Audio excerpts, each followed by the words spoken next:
And this is just a quick PDF that will go over some points. Now, what I'm going to talk about, the handout I just gave you talks about something called crowdfunding. Who had the thing? Who mentioned Kickstarter? Somebody over here. There you go. So we're going to talk about Kickstarter, Indiegogo. How many people have heard of Kickstarter? Indiegogo, you tried it? Who said you tried it? All right, great. You're part of the presentation now. Because basically we're going to talk about ways that you can raise money online. Now here's the other thing I'm going to say.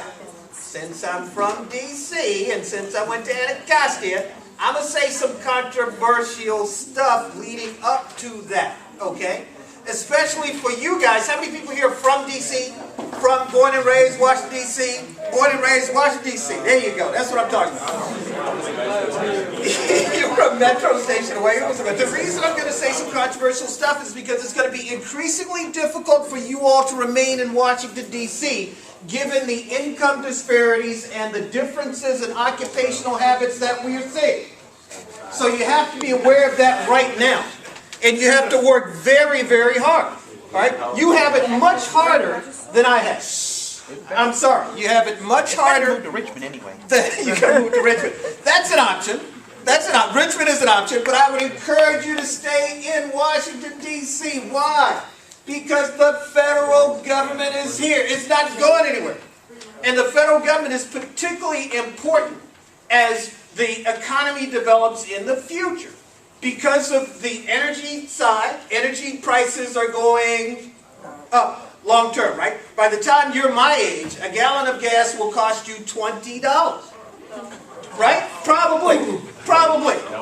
So that means it's going to make a lot of sense to be close to the center of power. That is what's going on here. All right, background, as I said, I'm a DC native, went to Anacostia, I went to Howard University. And then I went to a school called University of Chicago. How many people here have heard who taught at University of Chicago? You did? Who's Sarah? There's a University of Chicago professor. I didn't know. Thank you. He's president of the United States now. He taught at the University of Chicago Law School. Now, I wasn't there when he taught, but he taught there. So, I'm also an author. As I mentioned, I'm going to give a historical perspective on some of the problems in D.C. This is the book I wrote.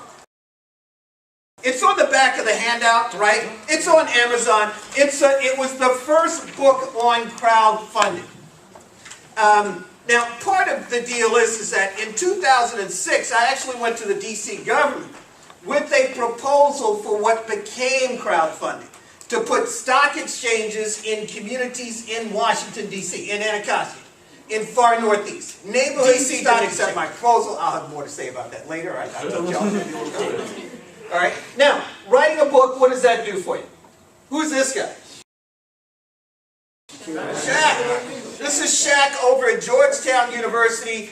He came out to talk about his life, how he moved from where you all are to being Shaq. Right? And I was there talking about my book.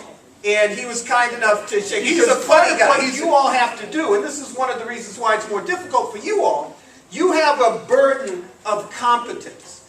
That, you see, they question Obama's, the whole birther thing, and all this other sort of stuff. And the guy went to Harvard University Law School, right? So there's this racist kind of downing of your competence that is going to only grow in the future. Part of the way around that is to be very, very personable and very, very charming, and not to let it get you down. You see what the black Obama is coming out now, right? But he couldn't come out 6 years ago. Why? Because he had to do the job, right? If he had stepped up and been like, y'all some racist, he wouldn't have been able to do the job. So he knew. Here's the thing. What that shows you. What that shows you is he planned that stuff out. He knew how he was going to do his first year, his second year, his third year, his fourth year, his fifth year if he got there sixth. He knew it all. So just consider that. That's all I'm saying. Now, the other place that writing a book will take you is here. Who's this? Oprah. So one of the people that bought my book was a friend of Oprah's. And she said, hey, she lived in Florida. She said, hey, I'm coming into D.C. for a party that they're giving for Oprah when she gets the Presidential Medal of Freedom. Would you like to go? Sure. Sure, I'd like to go to that party, you know. There were like 25, 26 people in the room. So I'm there, I'm standing with Oprah, right? You see what I have? You see what I have right here is my... Yeah, baby, because I'm trying to, you know, I'm trying to hustle that book. So what happened was, I'm standing there, and this by the way, is Gloria Steinem. Okay, she was getting a Presidential Medal of Freedom also. So I'm standing there, and she came up to me. So we're in the room. She says, hi, my name is Oprah Winfrey. Now, in my head, I'm thinking, I know who you are. But she did. She came right up to me. She liked to give it to me now because this dress has no pockets. Okay, so I'm not going to take it with me. But send it to me. I'll read it. Sure. Sure. Which brings me to my next point for all of you all. One of the reasons why you have it more difficult, one of the things you have to do is you have to read. In order to write, you have to read a lot. And I mean a lot. And I mean books. I mean, you know, not, I know y'all do the whole online thing, and that's all good. I don't quite get it, but, you know, part of what you have to do is you actually have to, like, read a lot of books. Okay? All kinds of stuff. All kinds of stuff. Because what you're doing is you're training your mind in the structure of the language. How to put sentences, how to put words together in sentences, how to put sentences together in paragraphs, how to put paragraphs together in pages. That's all you're doing. So it's the same thing you do when you play video games. You know, DC native, you know, here I am standing next to Oprah. Not that that means a whole heck of a lot, but I'm pretty happy with this. You know, I mean, I'm glad that I'm just, y'all can do the same thing. Here's the other thing. Y'all have some really interesting stories. You have some really interesting stories. You may not be aware of growing up in Washington, D.C. because it's such a unique geographical environment because, as I said, the federal government is here. Right? So that's part of what's going on. Now, here's some of the other controversial stuff in terms of reading. Where would I start if I were you guys? This is controversial, all right? This is going to be very controversial. I'd start with history. The history I'd start with is the Maryland Doctrine of Exclusion, 1638. Write this stuff down. Anybody taking notes? Right? Write this stuff down, all right? Maryland, I'm going to go through this very quickly. The reason I'm bringing this up is because it sets the environment that you're in right now. The Maryland Doctrine of Exclusion said that black people had to be excluded from all of the benefits afforded to whites, except in sports and entertainment. 1638. Is that still relevant today? Yeah. All right. So you should Google this and read about it. All right. 1638. Virginia Slave Code of 1705 and the Meritorious Manumission Act of 1710. All right. These are all historical precedents that establish the economic framework in which you are operating today. Now, what I'm going to get to is I'm going to get to a way around what you have on your side is time. Part of what you have is a certain level of optimism and an ability to change the future. The reason that you are able to change the future is because you have time. You have time to be able to do that. All right? But you can't do that unless you know where you are and how you got there. And what I'm suggesting is that this establishes some of that framework. Don't be all negative about it. Just understand it. Okay? Now, moving right along. I know, we can come back to that. All right. Crowdfunding. What is crowdfunding? Crowdfunding is open source financing. How many people have heard of open source software? Open source software. Be something familiar to a lot of people out there. Which is, what is open source software, young man in the blues? Open source, yes sir? Open source software is software that's able to be downloaded and used by anybody across the internet, across the world. Okay, and yes sir? And also, like, you can improve your ideas and so on. Yes sir? Can I give an example? Yes. Like MakerBot. Okay. People who make 3D printers, they used to have a site that they went on and they shared all the schematics for all how they made their printers and stuff like that, and people would add ideas. Add ideas, yes sir. Linux is an open source. It is. It's open source software. So the key is that with open source software, you control the product. You can improve the product. It's the same thing with crowdfunding and crowdsourcing. You are improving the product. from a financial perspective. You don't have to go to a bank. You don't have to go to a credit union. You can do the thing yourself. Now, there are 3 different types of crowdfunding. Donations, which is Kickstarter. All right, gifts or perks, which is donations in exchange for something. Hey, I like what you're doing. Here's $10. Great. Here's a t-shirt. Okay? That is a donation. And that's Indiegogo, Kickstarter, GoFundMe. You know, all of the recognized websites are donations-based crowdfunding portals, platforms. Now, where we're going to is equity. Anybody know what equity is? Equity is ownership stakes in a company. Yes, ma'am? Kind of like stock. Yes, it is stock. Yeah. It's stock in your company. You create a company. You have 10 shares of stock that you are selling for $1,000 per share of stock. And what you're doing is you're selling ownership stakes in your company. So what crowdfunding allows you to do now is to sell shares of stock in your companies online. And raise money that way.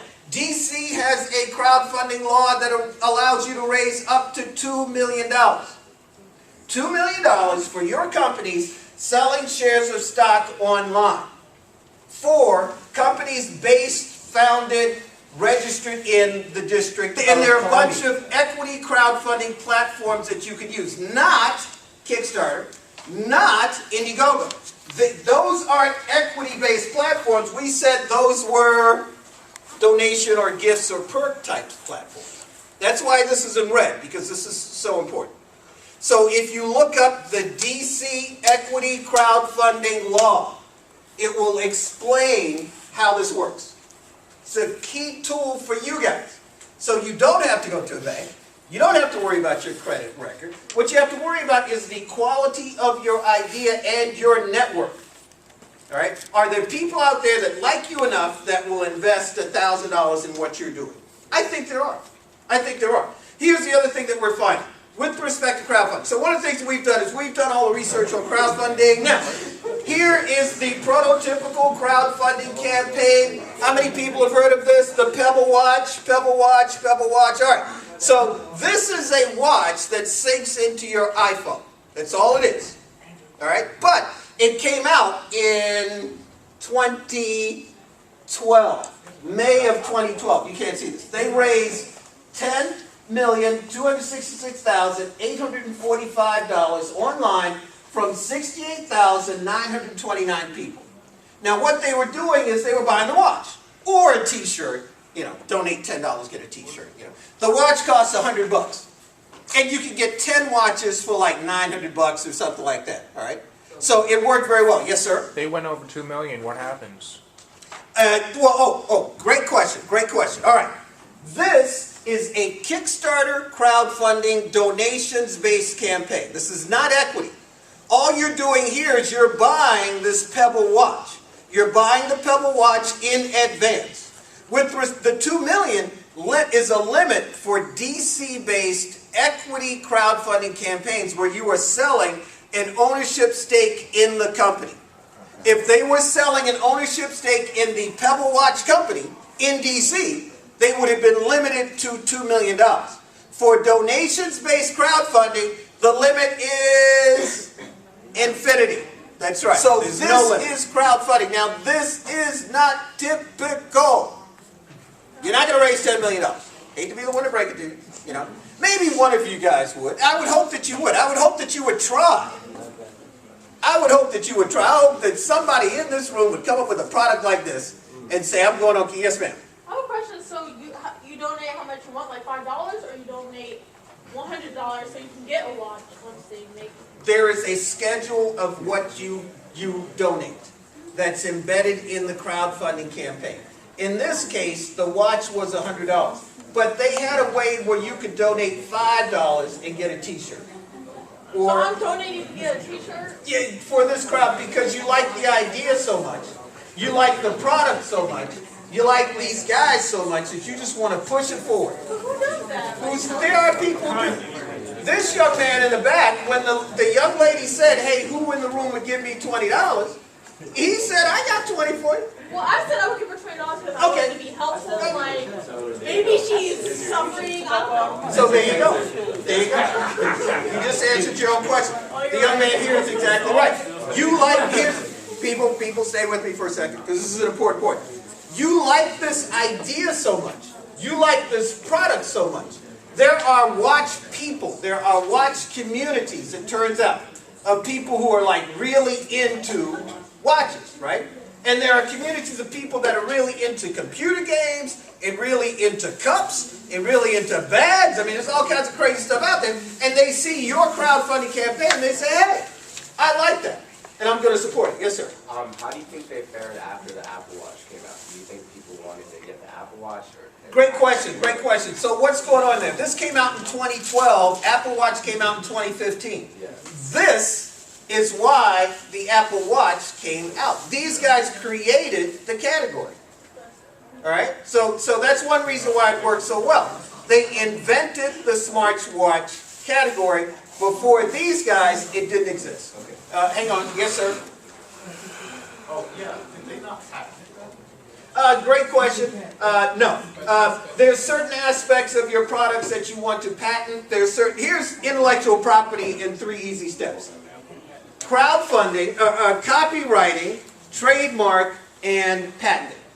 A copyright will cost you $35. You get it from the Library of Congress right up here, up the street, right? You should copyright everything you write. Just go up there, give them $35, all right? Trademark costs you $400, okay? Trademark is a term for the product. Pebble Watch. They couldn't trademark the term smartwatch because that's what's known as a generic term. It covers everything. But they can trademark Pebble Watch, which means that if anybody else comes to market with something that they're calling the Pebble Watch, they can sue them. Patent. The patent is the nuclear weapon of intellectual property protection. Because it says, here's how you make and operate a Pebble Watch.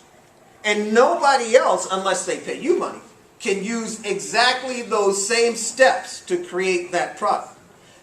Unfortunately, a patent would cost about $10,000. So this is good, because I always like you guys.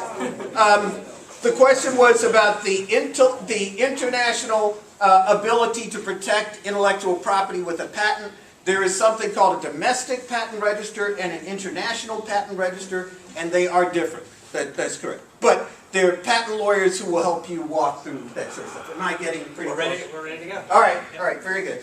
All right, I'm going to run through this very quickly. So, in terms of what works for crowdfunding, most successful crowdfunding campaigns last 21 to 40 days. Why?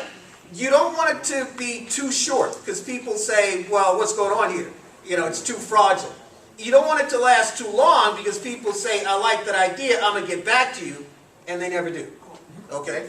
So, the other thing is, successfully funded projects, most successfully funded crowdfunding donations-based projects are in the $10,000 to $20,000 range. Okay? $10,000 to $20,000. That's just enough to get you started.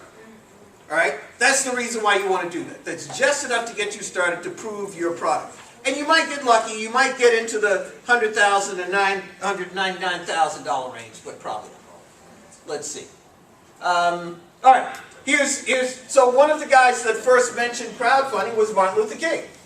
When he said, evil is not driven out, but crowded out through the expulsive power of something good. What he was talking about was having a positive idea overwhelm and swamp out and move out a negative idea.